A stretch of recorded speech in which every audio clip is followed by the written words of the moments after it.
Female gamers, what was your worst gaming experience? Thank God I never sent him any pictures of myself, or else I could have been in serious danger. I like playing CS:GO. Usually, my profile picture is a character from a movie or TV show, and my name is very generic. You would never think I was a girl based on my picture or name, because I don't ask for that attention. I was playing deathmatch with my internet best friend James at an ungodly time of night, just talking about our thoughts and morals over voice chat in the lobby. The server had about 7 people in it and everyone would throw their 2 cents in with our conversation. It was pleasant and much needed. One person had no microphone and only talked to us via chat.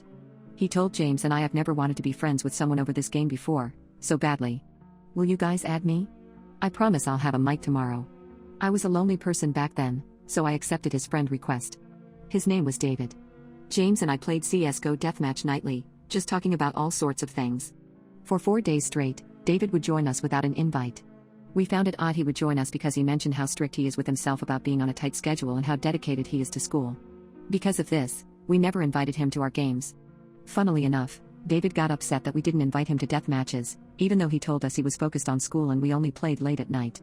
One way or another, David got the impression James and I were dating, despite James talking about his girlfriend at least once a day. I told David yes, we are obviously dating because a male and a female can never be just friends. My voice was as flat as I could make it sound, and as bland as I could try. David did not understand my sarcasm and ran with the thought of James and me dating. Immediately, David tried his best to win over James by buying him in-game valuables. Every time David would give James these things, David would tell him you better be treating her right, otherwise you will pay for it. James is a nice guy and has a hard time with confrontation, so he never replied to those messages, he would only relay them back to me. After 2 days of getting these gifts, I told David while in deathmatch, you do realize I was sarcastic with you when you asked if James and I were dating, right? James has a girlfriend and she doesn't play video games. David's voice immediately goes into a much calmer voice during this game and does not stop saying, oh thank God, thank you Lord Almighty. You have blessed my life. Thank you. Random people would tell him to stop talking and he's being creepy. I didn't say anything to David for a while after that because despite being over the internet, I felt an awkward connection with him. The following day, David asked me to join him in a private game.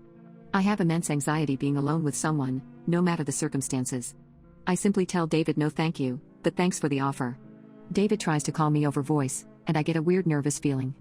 I knew something was odd about this random voice call request. I checked his profile and he edited his entire profile to fit a 2008 emo MySpace account. He changed his picture from Harambe to rain on a window, and his bio went from I inject memes for Harambe to my life is meaningless without her.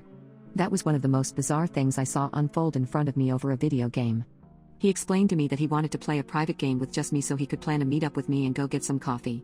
He could tell where I lived because I told James and David about the Seattle superhero I ran into a while back. But that was only the beginning of the creepy things he would say to me. At one point he said, your voice makes me trust you. Another time in the middle of a match he said in front of everyone, is your body as smooth as your voice? You sound like a goddess on cake. But whenever he said something creepy I would just ignore it or awkwardly say thanks my dude. I knew this guy did not talk to any other females, because he told me so. Girls in real life just find me creepy and whenever I approach them, they ignore me. One day, he tries to send out a call request that I ended up hitting ignore on. I message him and say what's up? Everything okay? He only replies with not even close. I had no clue what to respond with, so I just waited for a follow-up message. 10 minutes pass by, and he spams me with personal questions. What kind of males are you into? Do you only date tall skinny men? Do you care what other people think? I oddly feel guilty and obligated to reply with honest answers. I tell him I care to an extent of what people look like. As long as they take care of themselves, I couldn't care less what my friends look like. I just want a healthy-looking guy, regardless of height. Why do you ask? He describes to me what he looks like, followed by a total of 10 photos. I never asked for a picture of him.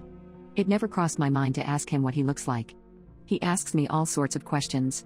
Am I attractive enough? Am I too skinny? Too short? Do I have good hair? I tell him you look nice. He was very skinny, average height, and looked like he took care of himself. A very normal-looking human being. He replies, thanks, you're so sweet. Such a lovely girl. I don't message him back, and just launch CS:GO because James was playing. We play our game of deathmatch and talk about the normal stuff. We make friendly talk with a complete stranger, and at the peak of it, David joins. David says nothing while we are all playing. I do not have notifications on when I play, so I have to manually check my messages while I'm in game. During map change, I realized I got flooded by David asking, do you find this guy attractive? Does he sound hot to you? Is he funnier than me? I ignore his messages and keep playing. I did not want to deal with that from him. I only knew him for 2 weeks at this point. David notices I am ignoring his messages, and he confronts me in front of this server of 20 people. Why aren't you replying back to me in Steam? I tell him I don't have notification on, I'm too busy playing a game to want to hold a conversation while playing a game. I thought we were friends, why would you ignore me? Friends don't ignore each other. I don't respond to him. Everyone can hear him, I'm clearly uncomfortable, and a random player tells David, "You're being kinda creepy, dude. She clearly doesn't want to respond to your weird messages." David screams at the top of his lungs, "Go end yourself, you useless human being, you don't know her like I do," and promptly leaves. James and I keep playing our game, ignoring David's messages. After an hour, we get off the game and I open my messages. From David, I get a roller coaster of messages and feelings ranging from "I'm so sorry I screamed, you didn't need to hear that side of me" to "How dare you ignore me." I reply, "You're taking this friendship pretty fast, I think you should just calm down and take a break. The deepest thing I know about you is your name and your favorite meme. You're right. Good night." I was hoping that maybe, for once, that would be the end of it and he would actually listen. I couldn't be more wrong. The following day, I woke up to my Steam app being spammed by David.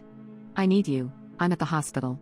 If this was actually true, it would have had a mobile icon next to his name. I knew he did not have a phone, because he told me I broke mine last month when I threw it against the wall. I figured he was lying because he was in the heat of a moment and was too scared to tell me the truth. I asked him why he is there and his response was, "I don't know. I was puking blood all last night for 8 hours and my mom and dad took me here. I'm so scared." I found it odd that his parents would wait so many hours to take him to the hospital while he was puking blood. I didn't tell David of my suspicion though, I wanted to see where this was going. I assure him, "You'll be fine, I'm sure of it," he said without a minute passing. "My parents are talking with the doctor right now and they're crying. I don't know what's going on." I asked, "Why aren't you in there with them?" He tells me he's going into the room, but he was stopped by a security officer who told him, "I'm sorry, we don't think you're ready for the news just yet. Have a seat." I play dumb and don't question his BS story.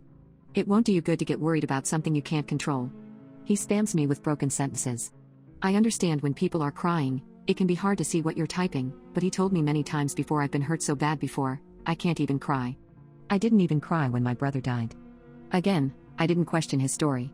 He quickly tells me, "Oh my God, they just told me I have cancer. Didn't you just get to the hospital a few hours ago?" "Yes, it's stage 4 skin cancer." I didn't let him know I thought he was lying and was currently laughing. I messaged James about the situation, and didn't reply to David for roughly 10 minutes. I opened David's messages back up to find him explaining to me how he got his skin cancer. He apparently got it from a mole on his chest that he cut off because it was in the way, and it got infected with cancer. I didn't think this lie could get any worse, so I confessed to him I know he is lying. I express how disgusting it is to lie about having cancer, and that my adopted mother died of cancer herself. He responded, "Oh my God, I had no idea, I'm so sorry. The reason I lied to you was because I am actually sick but with something else. I actually have type 1 diabetes. I lied because I didn't want you to think I was fat." I asked him if he remembers sending me pictures of himself and he said he remembers, but he was worried I still thought he was fat. He probably weighed at most 120 pounds. I cut off contact with this guy on everything the same day. Roughly 6 months after deleting David, I ran into him in real life. I knew it was him because his voice was unique and distinct. David never saw what I looked like, I never sent him pictures or posted a selfie on my Instagram. I knew it was David and he looked the same as he did in those photos. I'm glad he didn't recognize me. I have no idea what I would have done if he did.